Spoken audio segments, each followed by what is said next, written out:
Apparently, millennials as a generation, which is a group of people who were born approximately 1984 and after, are tough to manage. And they're accused of being entitled and narcissistic, self-interested, unfocused, lazy. But entitled is the big one. And because they confound leadership so much, what's happening is leaders are asking the millennials, what do you want? And millennials are saying, we want to work in a place with purpose, love that. We want to make an impact, you know, whatever that means. We want free food and beanbags. And yet, for some reason, they're still not happy. The generation that we call the millennials, too many of them grew up subject to, not my words, failed parenting strategies, where, for example, they were told that they were special all the time. They were told that they could have anything they want in life, just because they want it. Some kids got participation medals. You got a medal for coming in last, right?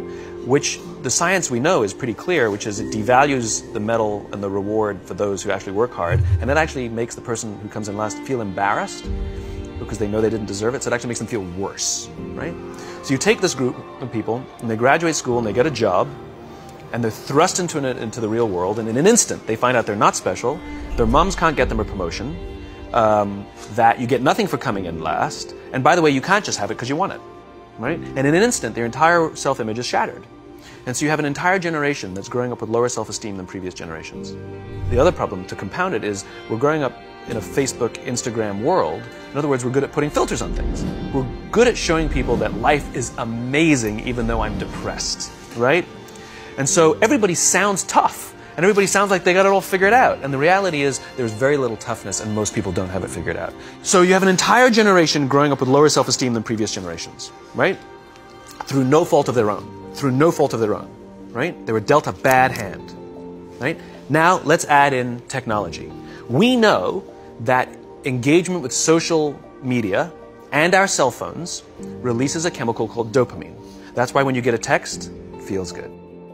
So, you know, we've all had it where you're feeling a little bit down or feeling a bit lonely, and so you send out 10 texts to 10 friends, you know, hi, hi, hi, hi, hi. Because it feels good when you get a response, right?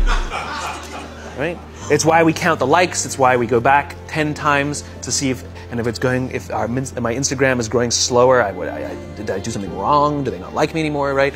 The trauma for young kids to be unfriended, right? Because we know when you get a hit of dopamine, which feels good. It's why we like it. It's why we keep going back to it. Dopamine is the exact same chemical that makes us feel good when we smoke, when we drink, and when we gamble. In other words, it's highly, highly addictive. You have an entire generation that has access to an addictive, numbing chemical called dopamine through social media and cell phones as they're going through the high stress of adolescence. Why is this important? Almost every alcoholic discovered alcohol when they were teenagers. When we're very, very young, the only approval we need is the approval of our parents. And as we go through adolescence, we make this transition where we now need the approval of our peers. It's a highly, highly stressful and anxious period of our lives, and we're supposed to learn to rely on our friends. What's happening is, because we're allowing unfettered access to these dopamine-producing devices and media, basically it's becoming hardwired, and what we're seeing is as they grow older, too many kids don't know how to form deep, meaningful relationships. Their words, not mine. They will admit that many of their friendships are superficial. They will admit that their friends, that they don't count on their friends, they don't rely on their friends, they have fun with their friends, but they also know that their friends will cancel on them if something better comes along. Deep, meaningful relationships are not there because they never practice the skill set, and worse, they don't have the coping mechanisms to deal with stress. So when significant stress starts to show up in their lives, they're not turning to a person, they're turning to a device, they're turning to social media, they're turning to these things which offer temporary relief. We know, the science is clear, we know that people who spend more time on Facebook suffer higher rates of depression than people who spend less time on Facebook. Right? These things balanced. Alcohol is not bad. Too much alcohol is bad. Gambling is fun. Too much gambling is dangerous. Right? There's nothing wrong with social media and cell phones. It's the imbalance. Right? If you're sitting at dinner with your friends and you're texting somebody who's not there, that's a problem. That's an addiction. If you're sitting in a meeting with people you're supposed to be listening to and speaking, and you put your phone on the table, face up or face down, I don't care, that sends a subconscious message to the room that you're just not that important to me right now, right? That's what happens. And the fact that you cannot put it away is because you are addicted, right? If you wake up and you check your phone before you say good morning to your girlfriend, boyfriend, or spouse, you have an addiction. And like all addiction, in time, it'll destroy relationships, it'll cost time, and it'll cost money, and it'll make your life worse. Everything you want, you can have instantaneously. Everything you want, instant gratification. Except job satisfaction and strength of relationships, there ain't no app for that. They are slow, meandering, uncomfortable, messy processes. And so I keep meeting these wonderful, fantastic, idealistic, hardworking, smart kids. They've just graduated school. They're in their entry-level job. I sit down with them and I go, how's it going? They go, I think I'm going to quit. I'm like, why?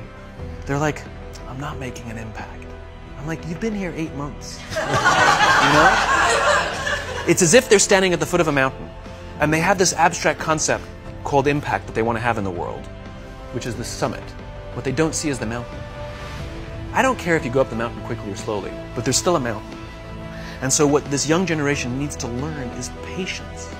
That some things that really, really matter, like love, or job fulfillment, joy, love of life, self-confidence, a skill set, any of these things, all of these things take time. Sometimes you can expedite pieces of it, but the overall journey is arduous and long and difficult. We now have a responsibility to make up the shortfall and to help this amazing, idealistic, fantastic generation build their confidence, learn patience, learn the social skills, find a better balance between life and technology. Because, quite frankly, it's the right thing to do.